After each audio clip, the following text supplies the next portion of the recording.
Sudan and bring into the conversation Conservative MP and Foreign Secretary James Cleverly. Thank you for coming on now. All too often in this item, I seem to go after various government ministers or cabinet secretaries and tell them that they've not done well, but I have to say congratulations to you, your colleagues, the British Ministry of Defence and everyone involved. We appear to be one of the leading nations to the evacuation, so well done. If you'll accept that it was perhaps a slightly sluggish start, what would you put the success later in the evacuation down to, Foreign Secretary? Good morning. Nick, good morning, and look, thank you for saying what you said. You've got to call it the way it is. That's the truth behind the matter. That's the honesty of it. Well, thank you. And look, having accepted your praise, I'm going to slightly push back against the little bit of implied criticism there, because actually I was coordinating this evacuation. No, actually, that's not. I was coordinating with my French, German, and other foreign ministerial colleagues back when I was in Japan, right at the head of this, and we were looking at how we supported each other. We put in place a large and complicated operation, the planning of which started before the ceasefire was announced. So we started moving very, very quickly, but because of the scale and nature of the evacuation mission that we had to put in place, it was inevitably going to be slightly slower in terms of its execution than in others. But we've been coordinating with our friends and colleagues around the world from the very, very start on this. They have supported us, we have supported them. It's genuinely been an international team effort, but the hard work hasn't finished. We are still maintaining a presence in Port Sudan, on the eastern edge of Sudan, on the Red Sea. And we are also now continuing our thinking about what humanitarian support Sudan may need if this conflict drags on. So will more British citizens or dual nationals be evacuated, Foreign Secretary? Well, what we have found increasingly now is, as people use those land routes to Port Sudan, in many instances they are less in need of an air evacuation from Sudan itself. There are a number of options at Port Sudan, including a ferry across to Saudi Arabia, and I'd like to pay tribute to the Saudi authorities who've been working very, very closely with us to facilitate that crossing of the Red Sea and the onward passage of British nationals and others. So the nature will change. How we support British nationals and others will evolve. And in parallel to that, we are talking about what humanitarian support Sudan is going to need, whilst, of course, pushing for a permanent end to this conflict. So how much longer do you anticipate UK personnel being at Port Sudan? That's difficult to say, and it depends very much on circumstances and on need. We really hope that we will be able to kind of lock in this ceasefire, turn it into a permanent cessation of violence. If that is the case, then I suspect that the need for our direct assistance in Sudan might also diminish, but we can't predict for sure. At the moment, we have a warship just off the coast of Port Sudan. We have a cross-Whitehall team of officials in Port Sudan to help British nationals leave the country.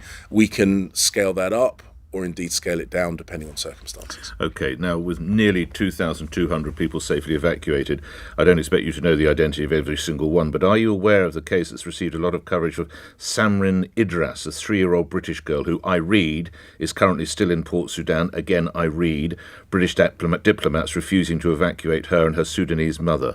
Foreign Secretary.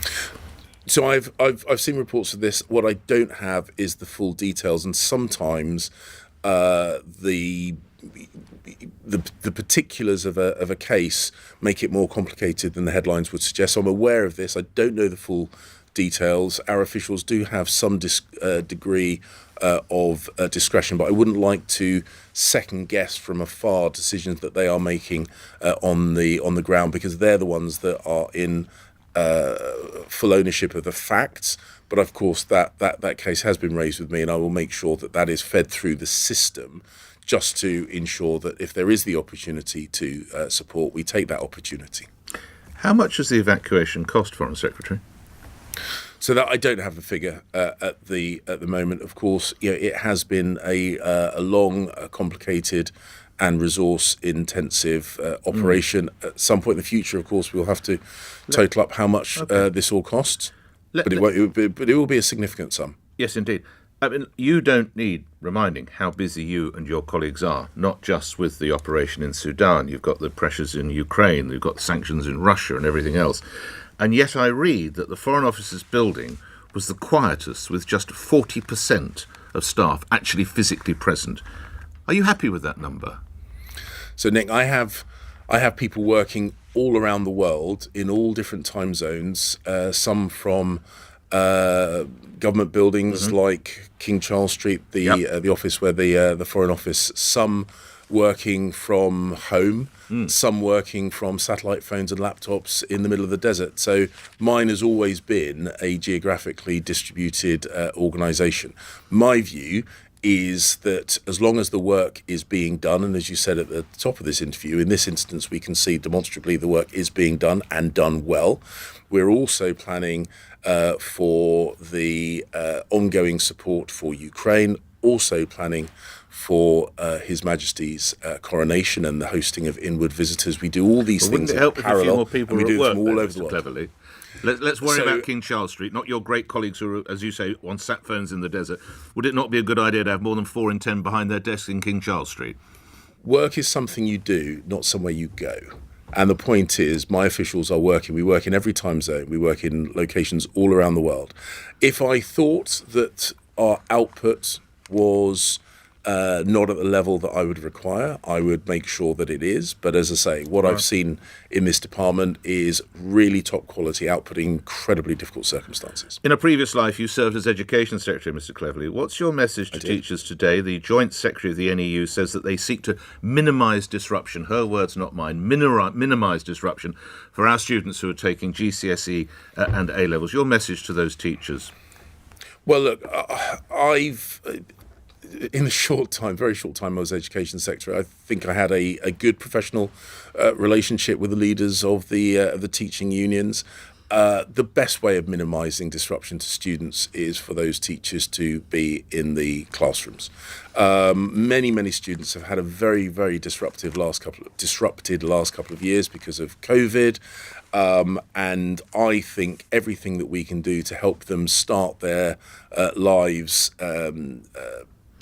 better through education is really, really important. We, of course, listen to the concerns of the teachers and the teaching union, but ultimately, these kids have been through a tough enough time as it is, and I'd really, really hope that those teachers who, I know have the best interests of those students at heart, focus on that and accept that the offer that's been put forward, including a reduction in their workload, because over and over again I was told it's not just about the money, it's about the level of workload. We're reducing the level of workload, reducing the hours that they are committed to, and I really hope they recognise this is a good offer and they get back to where they can be most useful, which is in the classroom supporting young people. Last couple of questions. How surprised were you by the story in one of your newspapers today that Sue Gray held secret talks with Sir Keir Starmer while working for the team advising the Commons Partygate? Nick, I'm not picking up on that. I can't quite hear you. Let me try again. Can you hear me now, Foreign Secretary? Do you hear me any better now, Mr. Cleverly? No? We've lost Mr. Cleverly. We'll try one last time. Let's just, if you can hold one last time. Mr. Cleverly, let's try one last time because it is quite a good question. Can you hear me now, Mr. Cleverly? Oh, yes. I've got you back again. Have you got me, sir? Now I've got you back. James Cleverly, can you hear me, sir? Yes, you went quiet for a second. I don't know. That's a rarity. I just had one more minute. I was quite shocked. Yes, indeed. How surprised were you, Mr. Cleverly, when you saw a report in today's paper, Sue Gray held secret talks with Sir Keir Starmer while working for the team advising the Commons Partygate investigation into your long ally, of course, long-standing ally, former Prime Minister Boris Johnson. How surprised were you by that, Mr. Cleverly? Very. So this report is by ACOBA, which is the independent body. So it's completely independent of the government. It's an independent report, and it looks into senior appointments of politicians and senior civil servants. So I've not seen the report.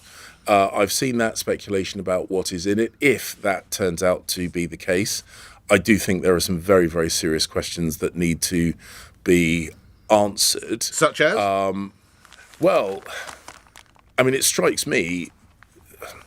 Look, again, I don't want to speculate because I've not seen the report, but ultimately, when someone is involved with such a sensitive matter as that, whilst also having conversations with someone that would obviously benefit directly from any damage to the Prime Minister. I mean, that demands serious questions be answered. As I say, I've not seen the report. This may prove to be inaccurate speculation, but if it is accurate, I think Keir Starmer has got some very, very serious questions to answer. Thank you for bearing with us through a fading line. Congratulations to you and your team with what you've achieved in Sudan. Foreign Secretary James Cleverly appearing here on LBC. It's 1 minute after 8. Let's get the headlines. Thomas Watts.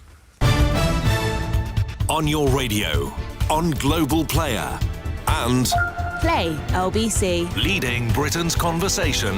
This is LBC. From Global's newsroom, thousands of teachers are beginning another day